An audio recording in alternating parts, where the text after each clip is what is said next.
So you want to get a degree. Why? Let me tell you what society will tell you. It increases your chances of getting a job, provides you with an opportunity to be successful. Your life will be a lot less stressful. Education is the key. Now let me tell you what your parents will tell you. Make me proud.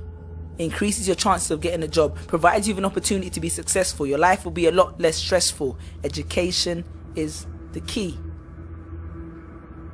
Now let's look at the statistics. Steve Jobs, net worth, 7 billion, RIP. Richard Branson, net worth, 4.2 billion. Oprah Winfrey, net worth, 2.7 billion. Mark Zuckerberg, Henry Ford, Steven Spielberg, Bill Gates. Now here comes the coup de grace. Looking at these individuals, what's your conclusion? Neither of them, in being successful, ever graduated from a higher learning institution. Now some of you will protest like, money is only the medium by which one measures worldly success. And some of you even have the nerve to say, I don't do it for the money. So what are you studying for? To work for a charity? Need more clarity? Let's look at the statistics. Jesus, Muhammad, peace be upon him, Socrates, Malcolm X, Mother Teresa, Spielberg, Shakespeare, Beethoven, Jesse Owens, Muhammad Ali, Sean Carter, Michael Jeffrey Jordan, Michael Joseph Jackson. Were either of these people unsuccessful or all I'm saying is that if there was a family tree, hard work and education would be related, but school would probably be a distant cousin. Because if education is the key, then school is the lock. Because it rarely ever develops your mind to the point where it can perceive red as green and continue to go when someone else said stop. Because as long as you follow the rules and pass the exams, you're cool.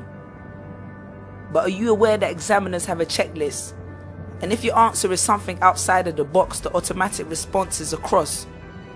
And then they claim that school expands your horizons and your visions. Well, tell that to Malcolm X, who dropped out of school and is well renowned for what he learned in a prison.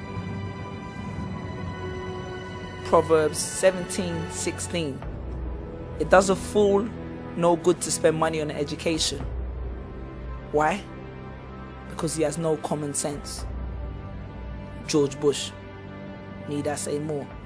Education is about inspiring one's mind, not just filling their head. And take this from me, because I'm an educated man myself, who only came to this realization after countless nights in the library, with a can of Red Bull keeping me awake till dawn and another can in the morn, falling asleep in between piles of books which probably equated to the same amount I had spent on my rent, memorize equation, facts and dates right down to the letter, half of which I'd never remember and half of which I'd forget straight after the exam and before the start of the next semester, asking anyone if they had notes for the last lecture. I often found myself running to class just so I could find a spot on which I could rest my head and fall asleep without making a scene. Ironic, because that's the only time I ever spent in university chasing my dreams. And then after 9 awake student zombies waiting to hand in an assignment, maybe that's why they called it a deadline. And then after 3 years of mental suppression and frustration, my proud mother didn't even turn up to my graduation. Now, I'm not saying that school is evil and there's nothing to gain, but all I'm saying is understand your motives and reassess your aims, because if you want a job working for someone else, then help yourself. You wouldn't really be helping yourself, you'd be helping somebody else. There's a saying which says, if you don't build your dream, someone else will hire you to help build theirs. Redefine how you view education. Understand its true meaning. Education is not just about regurgitating facts from a book on someone else's opinion on a subject to pass an exam. Look at it. Picasso was educated in creating art. Shakespeare was educated in the art of all that was written. Colonel Harlan Sanders was educated in the art of creating Kentucky Fried Chicken. I once saw David Beckham take a free kick. I watched as the side of his Adidas sponsored boot hit the patent level of the ball at an angle which caused it to travel towards the skies as though it was destined for the heavens. And then as it reached the peak of its momentum, as though it changed its mind, it switched directions. I watched as the goalkeeper froze, as though recited to himself the laws of physics, and as though his brain was negotiating with his eyes that it was indeed witnessing the spectacle of the leather swan that was swooping towards it, and then reacting, but only a fraction of a millisecond too late.